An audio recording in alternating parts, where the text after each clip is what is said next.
Hello students, good morning. आज हम लोग जो है क्लास 11 की फिजिक्स के विषय में बात करेंगे। ठीक है ना। क्लास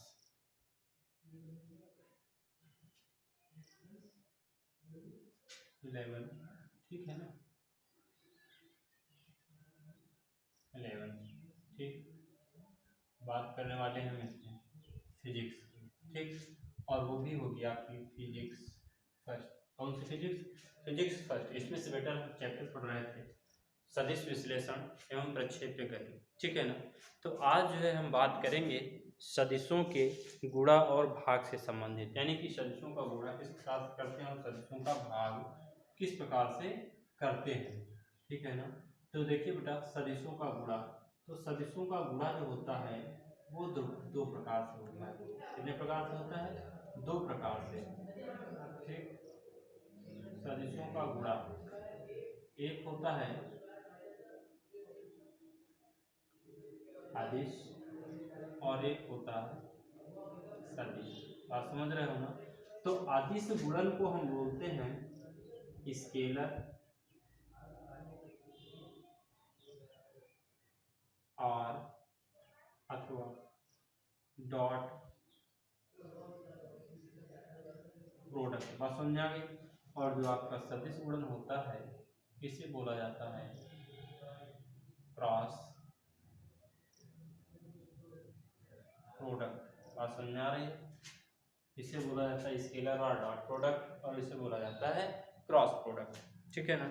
तो आज हम बात कर लेते हैं सबसे पहले कि दो सदिशों का अदिश अथवा बिंदु गुणन क्या होता है, ठीक है ना। सदिश के बारे में करेंगे, बात करेंगे किस पर? हम अदिश पर, यानी कि दो सदिशों का अदिश अथवा बिंदु गुणन पर ये क्या होता है। देखिए,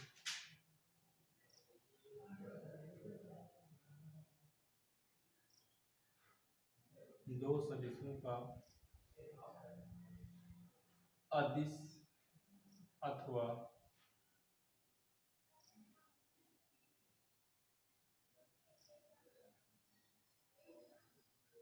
बिंदु गुणनफल, ठीक। अब दो सदिशों का अदिश अथवा बिंदु गुणनफल, यानी कि चलिए हम बता रहे हैं यहाँ पे आपको। जैसे मान लीजिए आपके दो सदिश हैं। क्या है? दो सदिश, ठीक है ना। माना दो सदिश, ठीक। वेक्टर ए व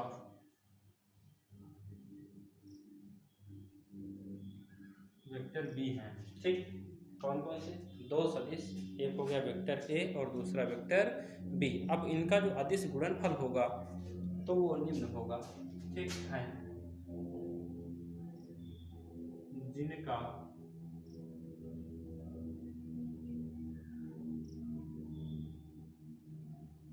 अदिश गुणनफल vector A dot vector B. बेटा जब दो सदिशों का अदिश गुणनफल कराओगे तो यहाँ पे क्रॉस का चिन्ह यानी कि गुणा का चिन्ह नहीं लगेगा, ये पॉइंट रखा जाएगा, केवल बिंदी रखी जाएगी यहाँ पे, ये ठीक है ना। बात को समझते चलना, इसीलिए बोला जाता है इसे बिंदु गुणन अथवा क्या बोला जाता है? अदिश गुणन।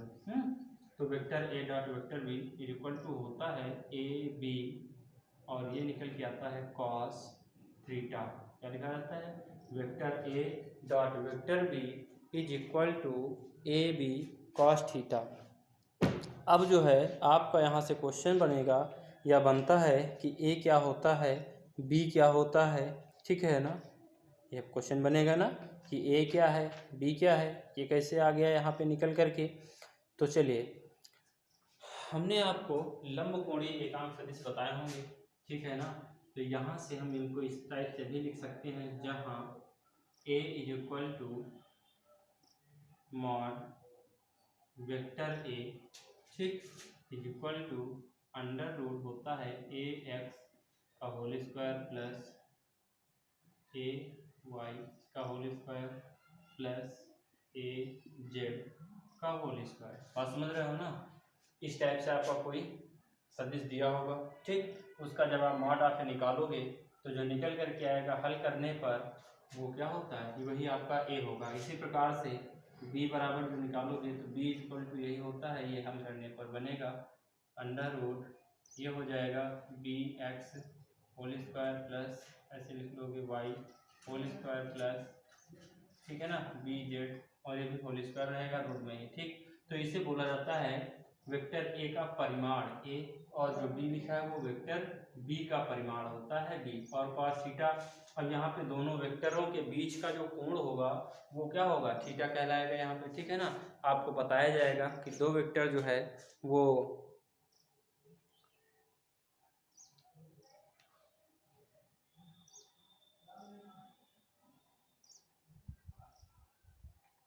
ठीक, बात समझ में आ रही है ना।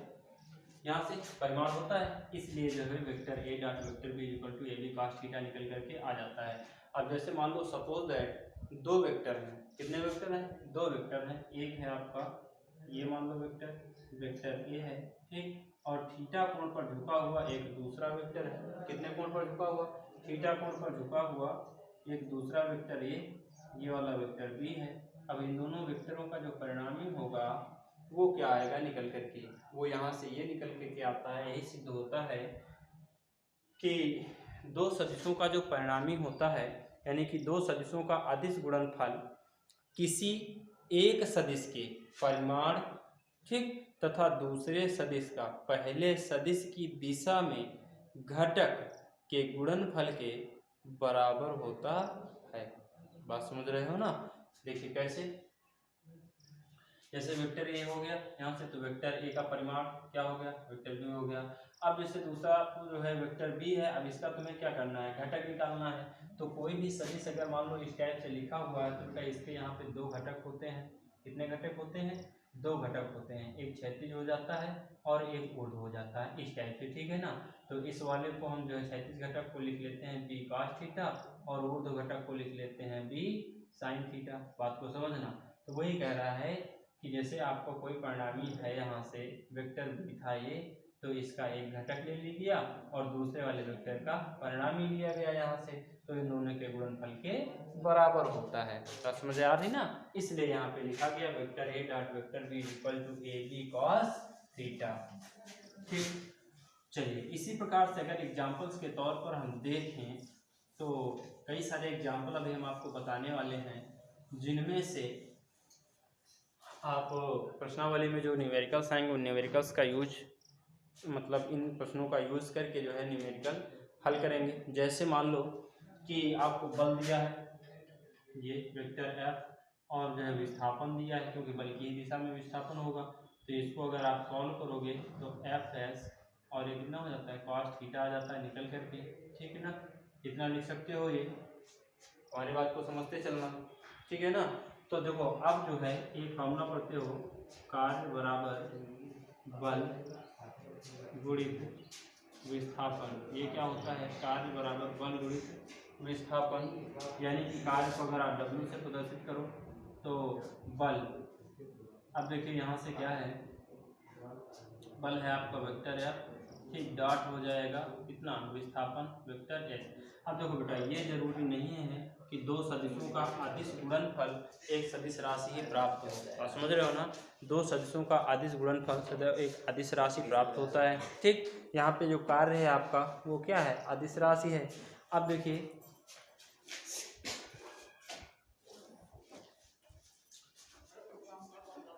नेक्स्ट स्टेप में, अब देखो बेटा यहाँ से कहने का मतलब ये है कि मान लो अगर इस टाइप से कुछ है, एक ये आपका पथ बना हुआ है और यहाँ से आप बल लगा रहे हैं इस पर, इस पथ पर, बात समझना, यानी कि इस पर जो है वेक्टर एफ फोर्स और ये जो है पथ है एस, इसके एंगल का थीटा, ठीक है ना।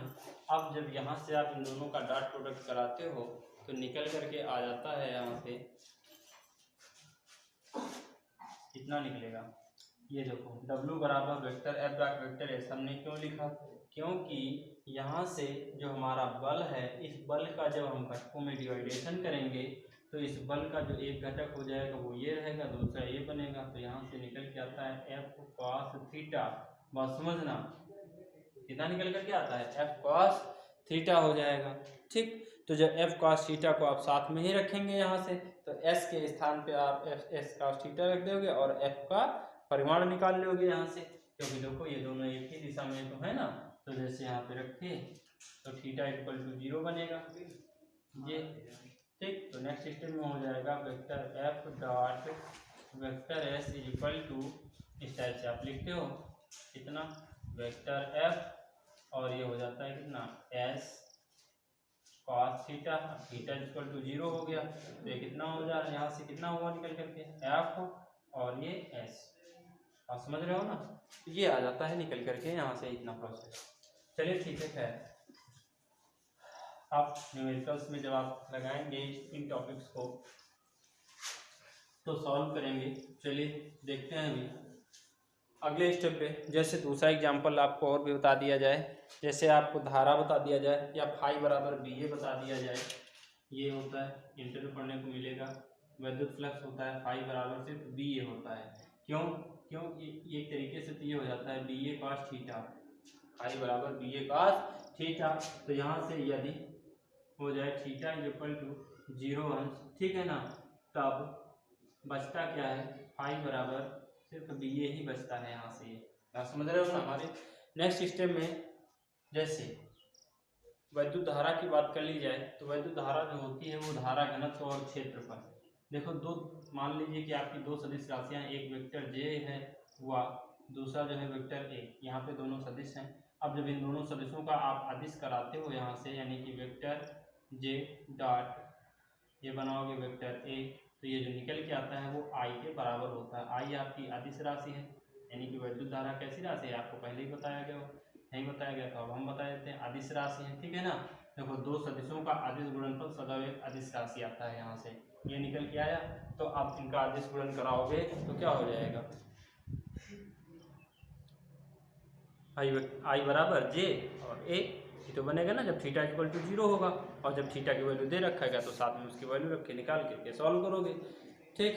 अब देखो जो है आपका अदिश गुणनफल होता है, इसकी कुछ प्रॉपर्टीज होती हैं। तो अदिश गुणनफल की प्रॉपर्टीज को देखेंगे तो सबसे पहले प्रॉपर्टी वो ये है